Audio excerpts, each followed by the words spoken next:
Hello everybody, another update from me. Various things have sort of come my way in the last few weeks, so I just thought I'd go through some of those that have stayed in the forefront of my mind. Um, I was contacted by a chap by email who wanted to speak to me about his ideas about the destruction of the World Trade Center, and we had quite an interesting conversation. I made some notes here that you can see. These are very rough notes. But the basic thrust of what he was saying was that, and I've touched on these themes as well. He had a different take on it to me because he was tying it into more biblical elements and stuff like that. But his basic idea was that there was something done in which the psychic element was involved in the psychic force of some kind. I mean, this wasn't the way he put it, but this is kind of the way I expressed it in my notes, that some type of psychic force was also used on 9/11, and obviously the towers turned to dust, and what I then got on to talking about with him, for example, was the Hudson effect. We've already covered that in great detail. It's not like I you know gone away from that really, but one of the interesting elements of that situation was that Colonel John Alexander has often maintained that John Hutchison was part of the experiment himself, and he was using psychokinesis. Now, I don't think that's really true, but I think that Alexander was maybe sort of giving a bit of disinformation in that he knows that psychic force is somehow involved in all of this. And so what we got into talking when I was talking about with this chap is for example, we talked about predictive programming and how that we've got these strange things like this album cover from 2001 with the coup, with the towers being hit with flames coming out and fireball and stuff. Um, and this sort of thing, the planes going towards the towers and Johnny Bravo cartoon. I've covered some of this before, many people have as well. I've got an archive page of this. All these images where we were being shown that something was going to happen to the towers, and some of these things involved September and 9/11 and stuff with the date, like in the Matrix film and so forth. And I cover some of that in 9/11 Holding the Truth, and indeed I've pulled some of the examples in 9/11 Holding the Truth directly from this page and a couple of others as well. And this isn't an exhaustive list by any means. So his idea was that this was being implanted over years and years and years into people's subconscious, and so people's subconscious minds were collectively creating some sort of reality, and then that was drawn on somehow to allow the events of 9/11 to unfold. Now, I obviously argued that technology is involved as well, so it's not just one or the other. But what was interesting was this idea of them doing this so that they could manifest 9/11. I think there is an element of that in all of this as well as the technology side, and that's what I tried to express to this chap. Now, he extended it in terms of he felt it was to do with belief and belief in God and what a belief in God would cause to manifest and this sort of thing. So what he came up with as well is, if I can go to this tab here, he talked about Uri Geller's European tour in the 1970s, and I remember this. And Uri Geller did tours of Europe, and he went on TV shows. He did it in the UK, and he was like getting people to hold their broken watch and say work, work, and the watch would start working. And he was doing spoon bending and various other things. And of course, it's clear that Uri Geller did some work for the CIA.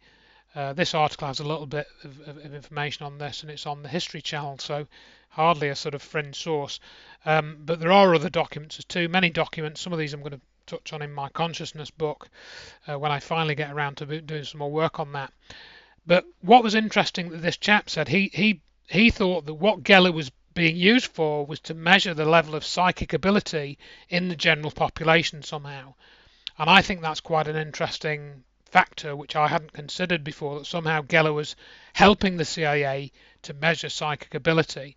So maybe it's that they employed as well in making 9/11 unfold the way that it did. So I thought that was really interesting, and I just thought I'd mention that here.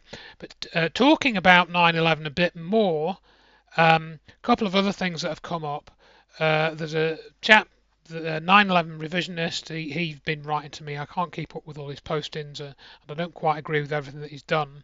But what he did suggest is he started this Substack, and he's done a lot of 9/11 posts on Substack, and I think you'll find him as one of the subscribers here. Um, I think here 9/11 revisionist, yeah. So he's got a Substack here, and he suggested that I start one, so I did, and I've just been reposting some old stuff there. And again, it's I'll probably continue to repost some stuff.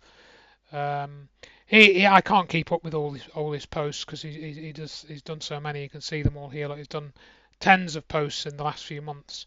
I think he's had his Substack for a lot longer than I have. But again, it seems to be quite a good platform. There seem to be some intelligent people on there.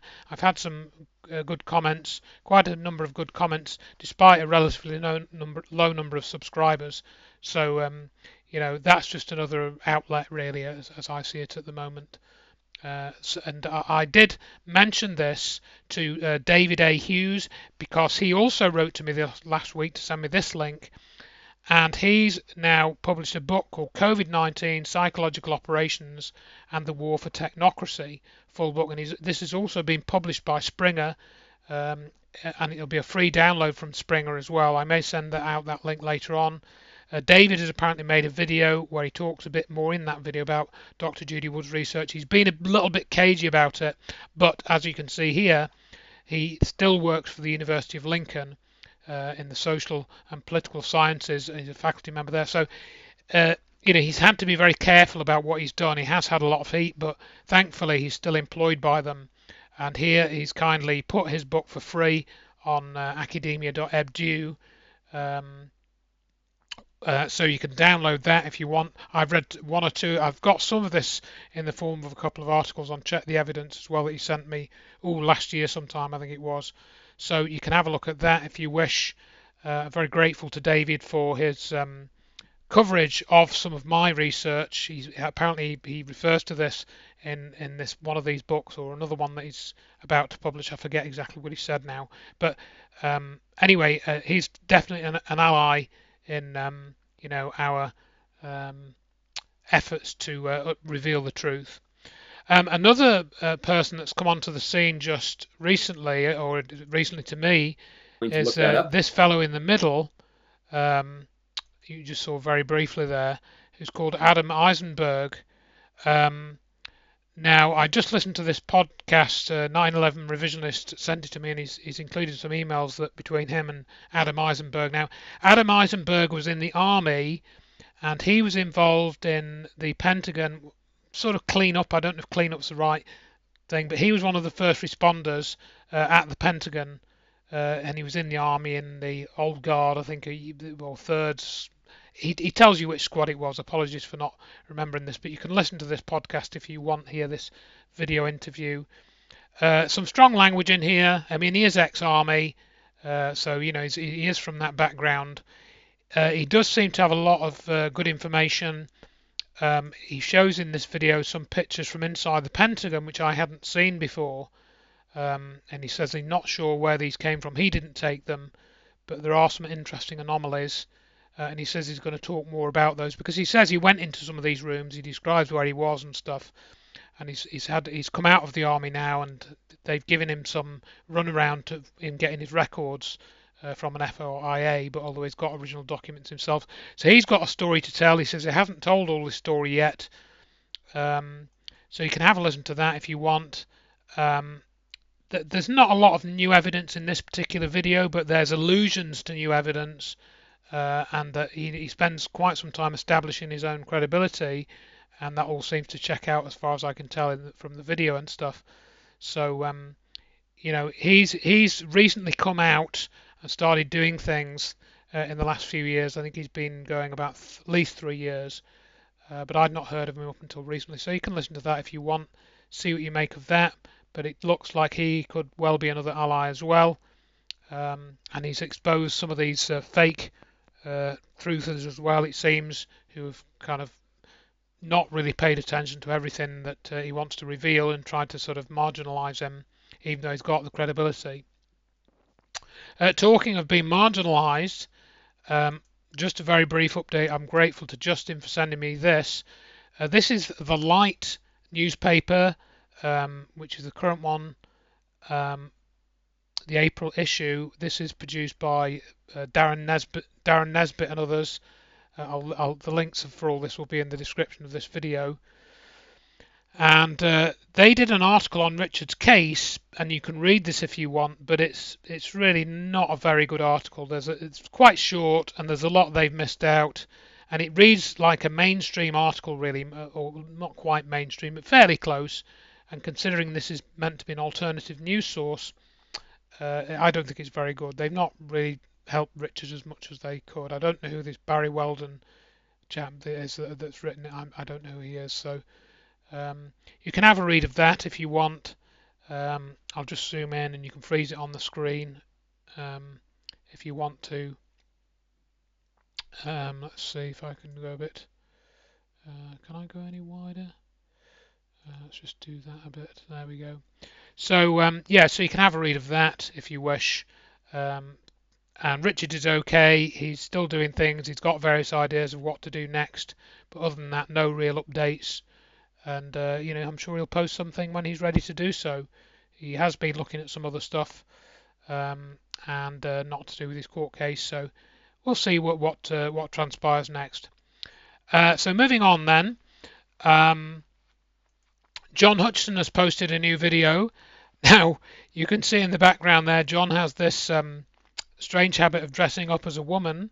I didn't listen to all of this video yet because it's an hour long, but Nancy, his wife, is now talking about EVOs, these exotic vacuum objects, harmonics, and Hutchison frequency cannabis, where they've apparently subjected cannabis seeds to the Hutchison effect of sorts, or some of the signals that they've created and produced, more abundance in these seeds. And this sounds quite similar to what they were doing in Seed of Knowledge, Stone of Plenty, which was, what's his name? I'm trying to remember the name of the researcher. John Birch.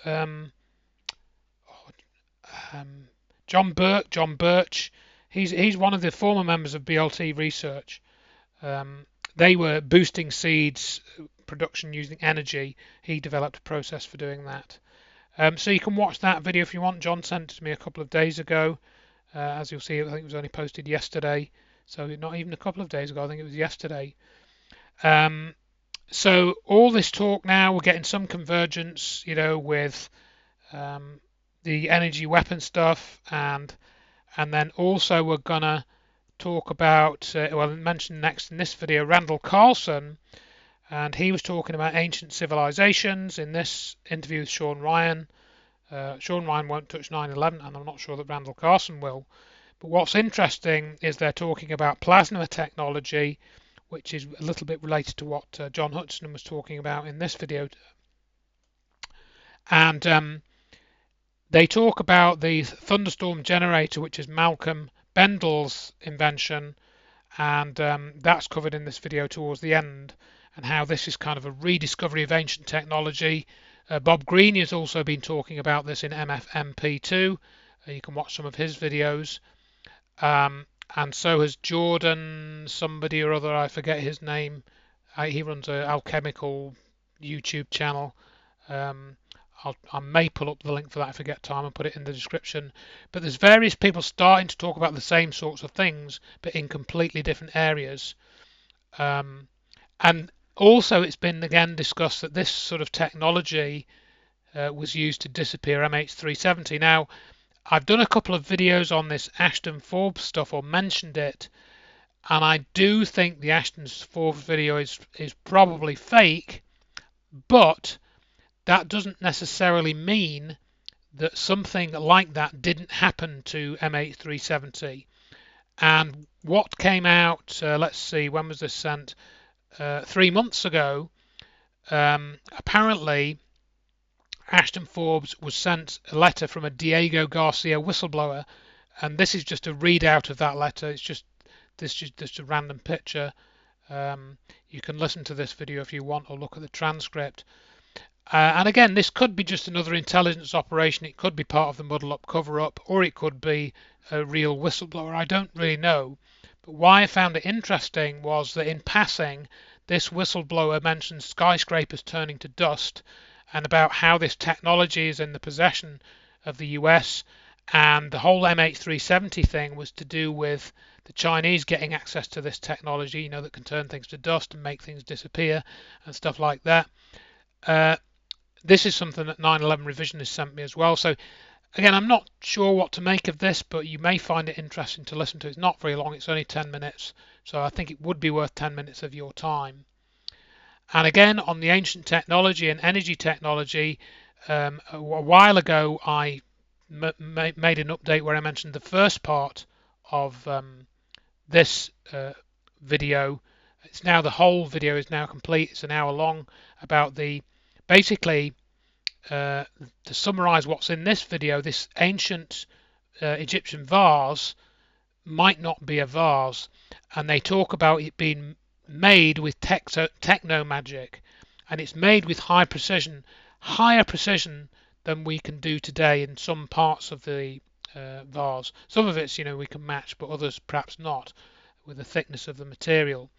And what they argue in this video is that somehow within material there is the ability to do computation, and you can essentially draw on this innate ability of matter to create complex forms. I suppose you might argue that, for example, that if you look at the intricacy of a cell or a dragonfly wing or a compound eye, where exactly does that intricacy come from? How is it created with just a few genes? And what if you can kind of exploit that sort of natural computation that's inherent in matter? This is a really interesting concept, and that's what's explored a little bit in this video. And again, it's something to do with engineering the underlying form of matter, which again is what we're talking about, both with the destruction of the World Trade Center and the creation of energy. And if it's true what they say about the disappearance of MH370, then it might be in that as well. Now I'm going to cover some more sort of conventional things, really, and not normally what I'd mention, but it's just thoughts I'd had on this. And I watched some car videos, some more mundane stuff, and this chap's pretty good. Scotty Kilmer, he just goes through things. He's got his very unique style. He doesn't buy any of the marketing, BS that comes out, and he knows that electric cars are not really any good, except if you're just doing a very short sort of commuter run of maybe up to 50 or 100 miles. Beyond that, they're pretty useless and very expensive and not good for the environment and all that. But you can see, just the title of this video kind of caught my eye, in that the car GM is going under, apparently. I mean, I know this has happened before, and then there was another video that came up in that Boeing is getting into trouble. Will Boeing face criminal charges? And again, it's just like, why I'm mentioning this, it seems like part of a pattern in that, some of the structures in the old world, as it were, seem to be collapsing, and then the previous stuff that I've just been talking about is coming out a bit more. So is this some sort of indication that things are kind of shifting and the ground is all shifting? I don't know. I mean, again, I'm looking at this from a certain perspective, but that's just more an intuitive feeling than saying that this is really definitely happening. But on that theme again, looking at the other thing which is along those lines is, for example, the British royal family as an establishment. That seems to be imploding basically, and just becoming collapsing and imploding in on itself. Another example of this seems to have come out recently, in that there's this video of Kate Middleton, the Princess of Wales, who's William's wife, for those that are not familiar. Again, I don't really follow this sort of stuff, but what intrigued me were the stories that, for example, well, it's not the stories, she hasn't been seen in public since the 28th of December. This is a major British public figure who's not been seen since the 28th of December last year. and neither have her children. And then they posted this photo on Mother's Day, which I think was the 15th of March or around then, with the three children. And then they admitted that this photo had been edited. It was publicly admitted. That was all very strange. Then we have this video in the Daily Mail. You can play it if you want, but I'll just play a bit of it here. Basically, if you look at this video, you can see it in the background. There is no movement at all. Not a blade of grass, not a branch, not a blossom moves. People claim that this is AI, therefore is AI generated, and there are various sort of anomalies with the hands and stuff like that. Now, I don't know if this has been AI created or not, but the background stillness is very odd. And we've got it being released by BBC Studios. Apparently that's an anomaly. Normally it would be released through either Sandringham or Kensington Palace, which is their official residence, and they have their own PR, people that would normally release this. So that's odd. So this is all sort of followed on from rumours circulating that I think if you read this post, I'll leave this linked in the description. There was an ambulance motorcade that came and took someone from the royal residence December 28th to the hospital. People started asking where she was. A January statement was put out that Kate had planned surgery and would be back to royal duties after Easter, but the statement also apologised for having to cancel commitments. So if it was planned surgery, why did she have to cancel commitments to cancel, etc.? So certain contradictions there. You can read that story. So there's some shenanigans going on with Kate and Prince William. He hasn't been seen in public for a while now. They were supposed to be at the Easter Sunday service, and they weren't. Neither of them were. William or Kate weren't there. Charles was, apparently. And then there's this announcement that Charles has got some form of cancer. And there was another video I listened to where they were implying, for example, that Charles had cancer, so he was going to step down. William would then become king, and you can't charge the king with a crime.